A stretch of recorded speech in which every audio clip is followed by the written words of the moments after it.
जय हिंद दोस्तों, स्वागत है आपका मां मंजू एकेडमी पर। दोस्तों आज की इस वीडियो में हम देखेंगे क्लास 12 के इतिहास यानी हिस्ट्री के दोस्तों मॉडल क्वेश्चन पेपर। और इस मॉडल क्वेश्चन पेपर में हम लोग सभी ऑब्जेक्टिव क्वेश्चन को देखेंगे।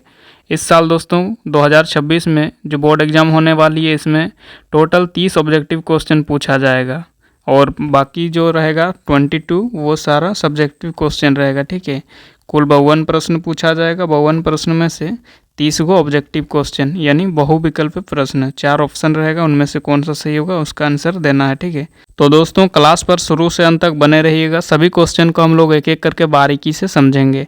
तो दोस्तों चलिए शुरू करते हैं आज का सेशन को।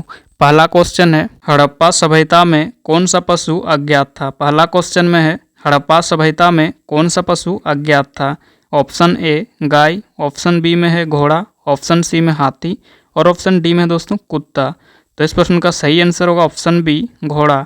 घोड़ा दोस्तों हड़प्पा सभ्यता में अज्ञात पशु था। हड़प्पा सभ्यता में कौन सा पशु अज्ञात था बोलने से आंसर दीजिएगा घोड़ा। क्वेश्चन नंबर 2, हड़प्पा की खोज किस ईस्वी में हुई। हड़प्पा की खोज दोस्तों किस ईस्वी में हुई थी। तो हड़प्पा की खोज 1921 ईस्वी में हुई थी। इस प्रश्न का सही आंसर ऑप्शन सी। हड़प्पा की खोज दोस्तों 1921 ईस्वी में हुई थी और इसका खोज दोस्तों दयाराम साहनी ने किया था। हड़प्पा का खोज दयाराम साहनी ने 1921 ईस्वी में किया था। इसको भी याद कर लेना है किसने खोज किया था। ठीक है, अगला क्वेश्चन की ओर बढ़ते हैं। चलिए अगला है दोस्तों तीसरा नंबर क्वेश्चन, सिंधु सभ्यता के घर किससे बनाए जाते थे। सिंधु सभ्यता के जो घर थे दोस्तों वो किससे बनाए जाते थे। वो दोस्तों ईंट से बनाए जाते थे। सिंधु सभ्यता के घर ईंट से बनाए जाते थे। इस प्रश्न का सही आंसर होगा ऑप्शन ए। चलिए नेक्स्ट क्वेश्चन देखते हैं। नेक्स्ट है चौथा नंबर क्वेश्चन, मौर्य काल में किस लिपि का सर्वाधिक प्रयोग हुआ। मौर्य काल में दोस्तों किस लिपि का सर्वाधिक प्रयोग हुआ। तो यह दोस्तों ब्राह्मी लिपि का सर्वाधिक प्रयोग हुआ। क्वेश्चन में पूछा जाए कि मौर्य काल में किस लिपि का सर्वाधिक प्रयोग हुआ तो आंसर दीजिएगा ब्राह्मी लिपि। ठीक है, तो इस प्रश्न का सही आंसर होगा ऑप्शन डी। चलिए नेक्स्ट क्वेश्चन की ओर बढ़ते हैं। चौथा नंबर क्वेश्चन भी कंप्लीट हो गया। अभी देखेंगे हम लोग पांचवा नंबर क्वेश्चन। पांचवा नंबर क्वेश्चन में है, अष्टाध्यायी की रचना किसने की। अष्टाध्यायी की रचना दोस्तों पाणिनि ने की। याद रखिएगा अष्टाध्यायी नामक पुस्तक की रचना पाणिनि ने की। ठीक है, तो इस प्रश्न का सही आंसर होगा ऑप्शन बी। अष्टाध्यायी नामक पुस्तक की रचना पाणिनि ने की थी। ठीक है, अगला दोस्तों क्वेश्चन नंबर 6, मौर्य साम्राज्य के प्रथम शासक कौन थे। मौर्य साम्राज्य के प्रथम शासक कौन थे। तो याद रखिएगा मौर्य साम्राज्य के प्रथम शासक चंद्रगुप्त मौर्य थे। चंद्रगुप्त मौर्य मौर्य साम्राज्य के प्रथम शासक थे। इस प्रश्न का सही आंसर होगा ऑप्शन सी। चलिए नेक्स्ट क्वेश्चन देखते हैं।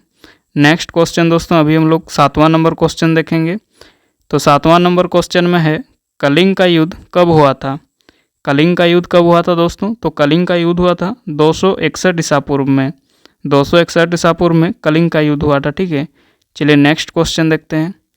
नेक्स्ट दोस्तों 8वां नंबर क्वेश्चन, रामायण के मौलिक रचनाकार कौन थे। रामायण के मौलिक रचनाकार दोस्तों वाल्मीकि थे। वाल्मीकि रामायण के मौलिक रचनाकार थे। तो इस प्रश्न का सही आंसर होगा ऑप्शन सी। चलिए नेक्स्ट क्वेश्चन देखते हैं। 8वां नंबर भी कंप्लीट हो गया। अभी देखेंगे 9वां नंबर क्वेश्चन।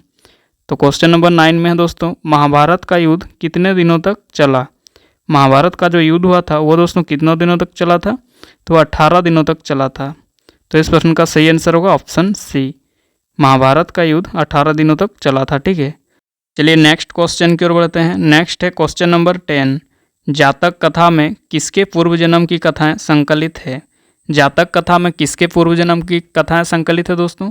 तो जातक कथा में बुद्ध की पूर्व जन्म की कथाएं संकलित है।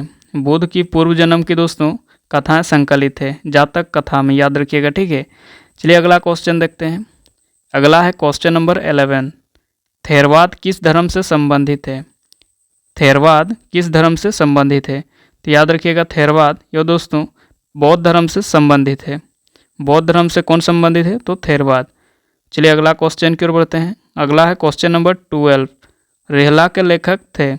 रेहला नामक पुस्तक के लेखक कौन थे दोस्तों। तो रेहला नामक पुस्तक के लेखक इबन बतूता थे। इबन बतूता रेहला नामक पुस्तक के लेखक थे। इस प्रश्न का सही आंसर ऑप्शन ए। चलिए 13 नंबर क्वेश्चन देखते हैं। 12 भी कंप्लीट हो गया। अभी देखेंगे 13। तो 13 नंबर क्वेश्चन में है, किसका जन्म स्थान तलवंडी था। किसका जन्म स्थान तलवंडी था।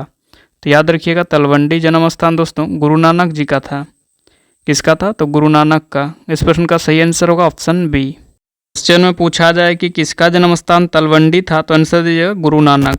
अगला है दोस्तों 14 नंबर क्वेश्चन, बंगाल के प्रसिद्ध संत कौन थे? बंगाल के प्रसिद्ध संत कौन थे दोस्तों? तो बंगाल के प्रसिद्ध संत थे चैतन्य महाप्रभु। तो इस प्रश्न का सही आंसर होगा ऑप्शन बी, चैतन्य महाप्रभु बंगाल के प्रसिद्ध संत थे। तो चलिए 15 नंबर क्वेश्चन देखते हैं। 14 भी कंप्लीट हो गया, अभी देखेंगे हम लोग 15। तो 15 नंबर क्वेश्चन में है, किस युद्ध के बाद विजयनगर साम्राज्य ध्वस्त हो गया था? किस युद्ध के बाद विजयनगर साम्राज्य ध्वस्त हो गया? तो दोस्तों तालीकोटा युद्ध के बाद विजयनगर साम्राज्य ध्वस्त हो गया था। इस प्रश्न का सही आंसर होगा ऑप्शन बी। नेक्स्ट है 16 नंबर क्वेश्चन। तो 16 नंबर क्वेश्चन में है, मुगल काल में सर्वाधिक उपजाऊ भूमि को क्या कहा जाता था? मुगल काल में सर्वाधिक उपजाऊ भूमि को क्या कहा जाता था दोस्तों? तो मुगल काल में सर्वाधिक उपजाऊ भूमि को पोलज कहा जाता था। तो इस प्रश्न का सही आंसर होगा ऑप्शन ए, पोलज।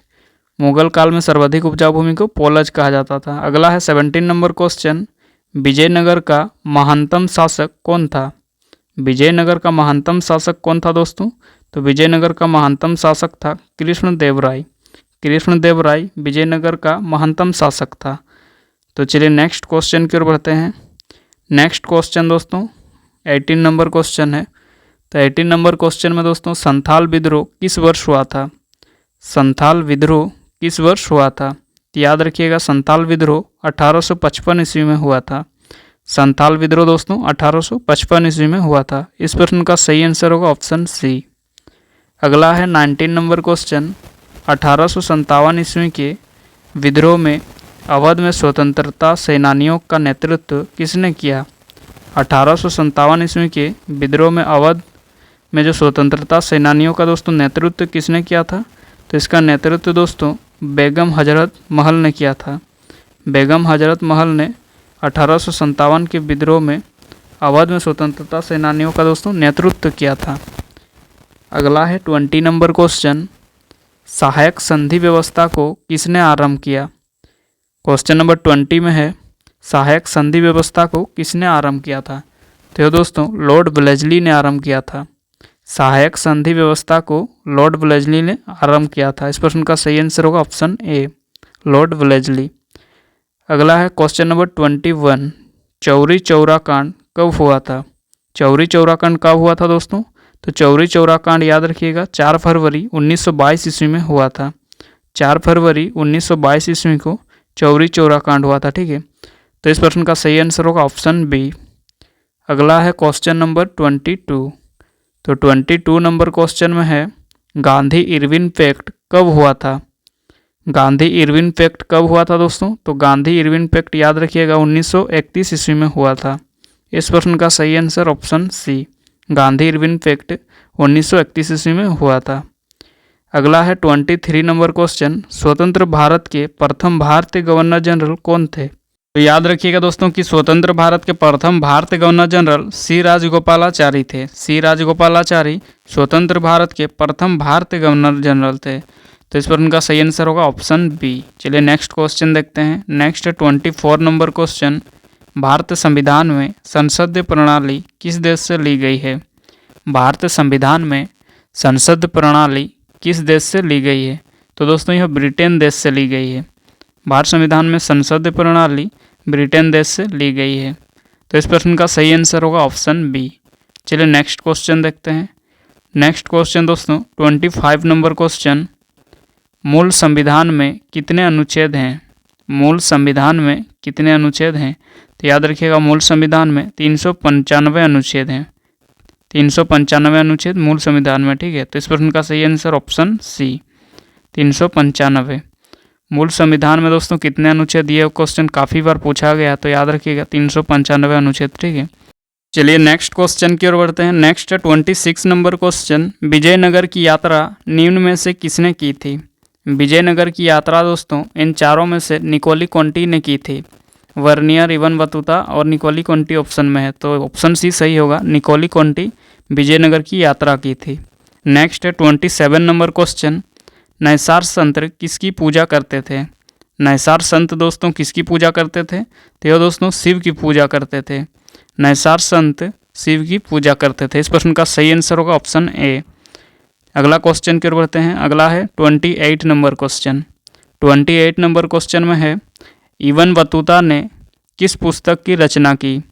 इब्न बतूता ने किस पुस्तक की रचना की दोस्तों? तो इब्न बतूता ने रिहला नामक पुस्तक की रचना की। तो इस प्रश्न का सही आंसर होगा ऑप्शन बी, रिहाला नामक पुस्तक की रचना इब्न बतूता ने की थी। चलिए नेक्स्ट क्वेश्चन की ओर बढ़ते हैं। नेक्स्ट है क्वेश्चन नंबर 29। इनमें से कौन सा मूलतः भारत का नहीं है? इनमें से कौन सा मूलतः भारत का नहीं है? तो दोस्तों मक्का, आलू, टमाटर, ये तीनों दोस्तों भारत का नहीं है। तो इस प्रश्न का सही आंसर होगा ऑप्शन डी, इनमें से सभी। मक्का, आलू और टमाटर, इनमें से सभी दोस्तों भारत का नहीं है। तो चलिए नेक्स्ट क्वेश्चन देखते हैं। नेक्स्ट है 30 नंबर क्वेश्चन। तंबाकू पर किस शासक ने प्रतिबंध लगाया था? तंबाकू पर किस शासक ने प्रतिबंध लगाया था दोस्तों? तो जहांगीर ने तंबाकू पर प्रतिबंध लगाया था। तंबाकू पर प्रतिबंध लगाने वाला शासक दोस्तों जहांगीर था। तो सही आंसर होगा ऑप्शन डी। तो दोस्तों हिस्ट्री का मॉडल पेपर में 30 ऑब्जेक्टिव क्वेश्चन था, सभी को हम लोग देख लिए हैं। ऐसे ही दोस्तों बोर्ड एग्जाम में भी पूछा जाएगा 30 ऑब्जेक्टिव क्वेश्चन और 22 सब्जेक्टिव क्वेश्चन रहेगा, यानी 22 सब्जेक्टिव क्वेश्चन और ऑब्जेक्टिव रहेगा दोस्तों 30 गो। ठीक है, तो ऐसे ही दोस्तों हम बाकी सब्जेक्ट का भी क्लास लाएंगे, बने रहिएगा हमारे चैनल पर। तो आज का हिस्ट्री कंप्लीट हो गया दोस्तों, हिस्ट्री सब्जेक्ट। नेक्स्ट क्लास में हम लोग ज्योग्राफी करेंगे, फिर ऐसे ही करके सभी सब्जेक्ट का कंप्लीट कर लेंगे। ठीक है, मॉडल क्वेश्चन काफ़ी इंपॉर्टेंट रहता है दोस्तों। मॉडल क्वेश्चन के हिसाब से मतलब बोर्ड एग्जाम में भी क्वेश्चन पूछा जाता है। यहाँ से आप लोगों को सीखने को मिलता है कि कैसा क्वेश्चन पूछा जाता है। तो दोस्तों आज के ये सभी क्वेश्चन को अच्छी तरह से याद कर लीजिएगा। आज हम लोग हिस्ट्री का जो अभी 30 क्वेश्चन किए, ये सभी क्वेश्चन को अच्छी तरह से याद कर लीजिएगा, बोर्ड एग्जाम में पूछा जा सकता है क्वेश्चन। ठीक है, तो दोस्तों आज के ये वीडियो कैसा लगा कमेंट बॉक्स में ज़रूर बताइएगा, और अच्छा लगा तो लाइक करके जाइएगा। और हाँ दोस्तों, अभी तक हमारे चैनल को सब्सक्राइब नहीं किए हैं तो सब्सक्राइब करके जुड़ जाइए। ठीक है दोस्तों, मिलते हैं नेक्स्ट वीडियो में, तब तक के लिए जय हिंद, वंदे मातरम।